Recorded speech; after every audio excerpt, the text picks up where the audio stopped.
갈지자 해몽입니다. 오늘은 영화 미나리하고 윤여정이란 타이틀로 부제로요. 미나리 인민가다 1편 한번 시작해 보겠습니다. 그 전에 제가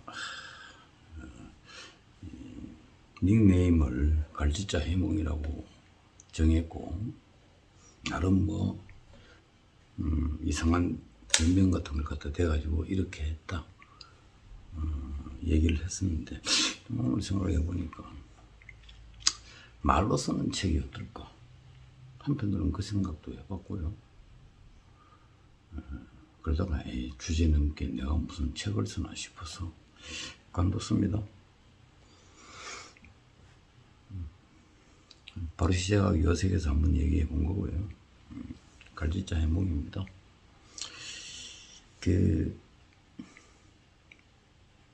미나리가 제가 지금 찾아보니까 옛날에 보국 많이 먹었는데,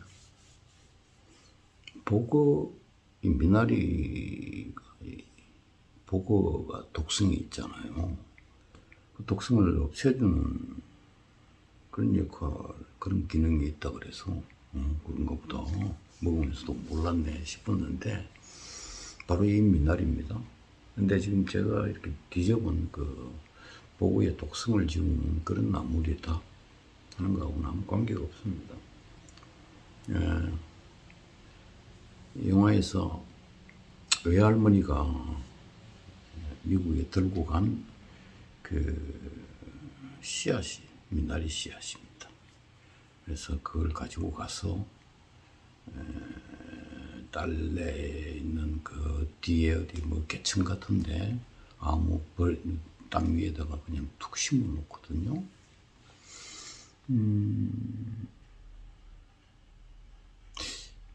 이 영화를 다 보고 나면 알게 되지만, 외할머니 자신을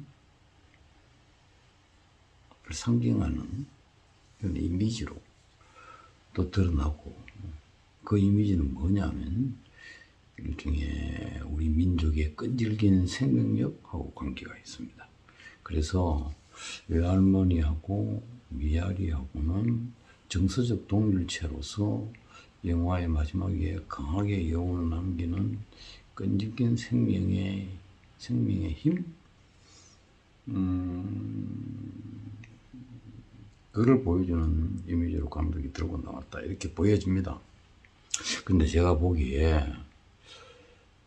이 영화를 다루는 서사랄까 주제 자체랄까 하는 것은 좀 철진한 아우성 아니냐, 혹은 좀 식어버린 곡 같다, 좀 시시했다 이 말이죠. 그런 느낌이 좀 들었어요. 특별히 주제가 당연히 그렇다는 것이고, 그런 갈등을 엮어가는 거잖아요, 드라마라는 게. 그 갈등들을 다루는 장면들 자체를 다루는 방식도 어쩌면 좀 지금봐도 얘기하면 좀 그렇고 보수적이다.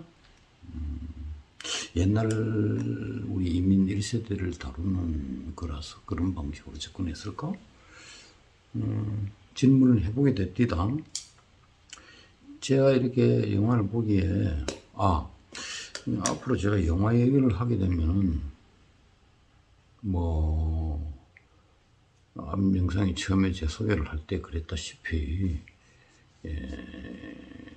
스포일러를 어차피 본 영화를 얘기를 하게 되고, 그 영화 자체에만 집중을 하니까 그럴 수밖에 없죠. 그래서 스포가 좀 많이 들어가 있을 수 있으니까, 아니 혹시 나중에 뭐라 그럴까봐, 안 그러겠지만 미리 좀 얘기 좀 해둡니다. 이 영화에 좀 몇 가닥의 이 갈등 구조가 이렇게 인물 간의 갈등 구조가 엮어가고 있는데, 특징이 뭐냐 하면은 영화가 점차 시간이 지나고요. 지날수록 우리 영화 보러 들어갈 때 되게 러닝타임이 얼마나 알고 안 들어갑니까? 거의 끝이 다가오고 있는데도 갈등은 몇 개의 가닥이 있는데 어느 한 가닥조차도 해결된다기보다는 해결의 기미를 보여준다기보다는 밑도 끝도 없이 자꾸 고무풍선처럼 불어나는 고무풍선처럼요 커지기만 합니다. 그래서 이 영화가 결국은 사르트르가 얘기한 출구 없는 방으로 관객을 몰고 들어가려는 건가? 영화를 보면 되게 반전이란 게 나오기 마련인데 어쩜 이렇게 반전도 하나도 없고 점점 커지기만 하지? 그래서 좀 답답한 느낌도 있고 한편으로는 그 답답함은 언젠가 뭐 이것이 뭔가 뻥 터지는 반전이 나오면서 뭔가 그 처음에 심었던 미나리하고 연결될 걸 하는 막연한 기대, 그 속에서 들어오는 긴장 이런 것들이 있긴 합니다. 물론요. 그러나 어쨌든 쭉 가면서 내가 어느 보는 시점 거기에서는요 반전의 기미란 거는 손톱만큼도 보이지 않습니다. 흔히 이렇게 짐작하잖아요. 야, 이놈의 갈등을 언제 봉합할 건가?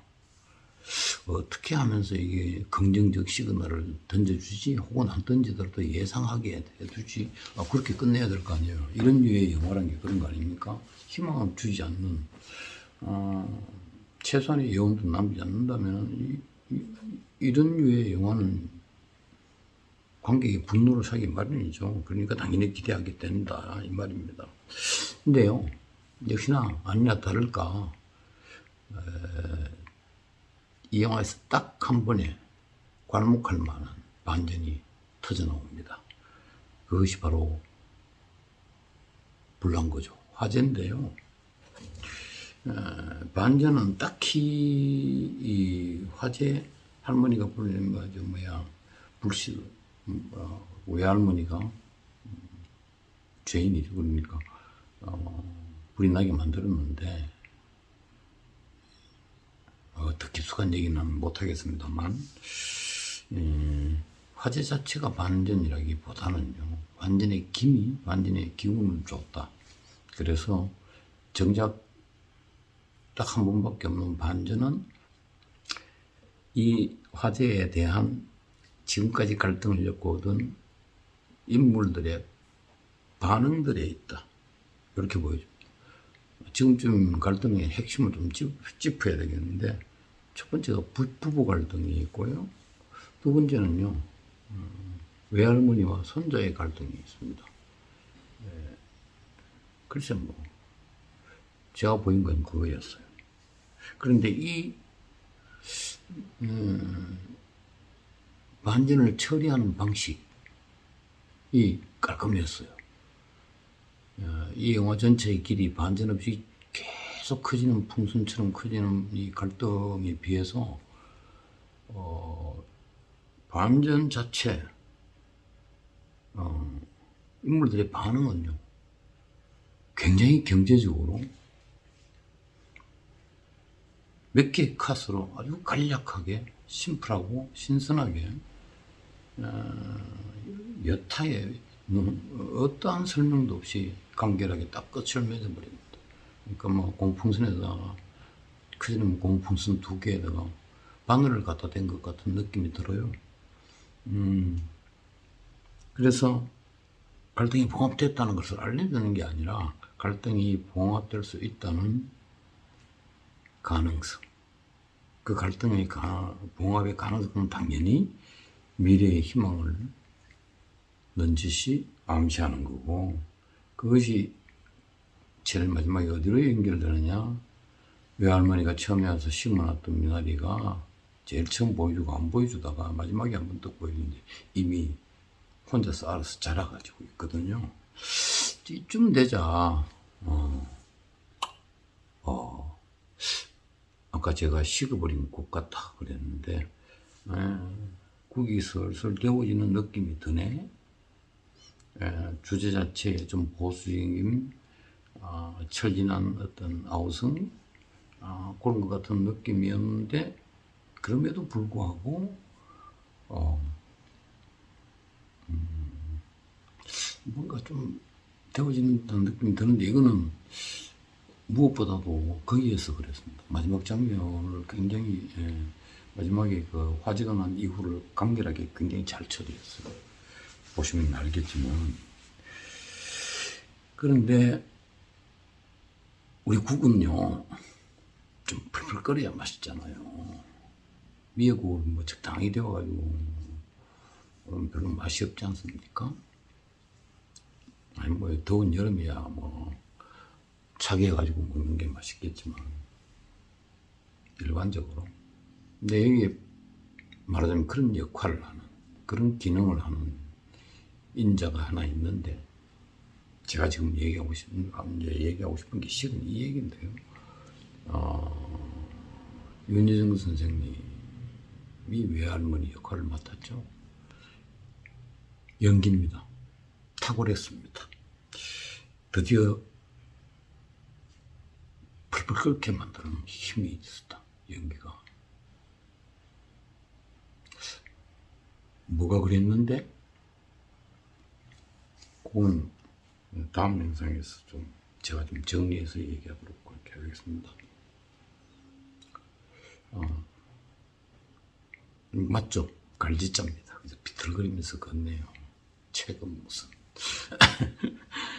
다음 영상에 미나리 인민가다 2편으로 돌아오겠습니다.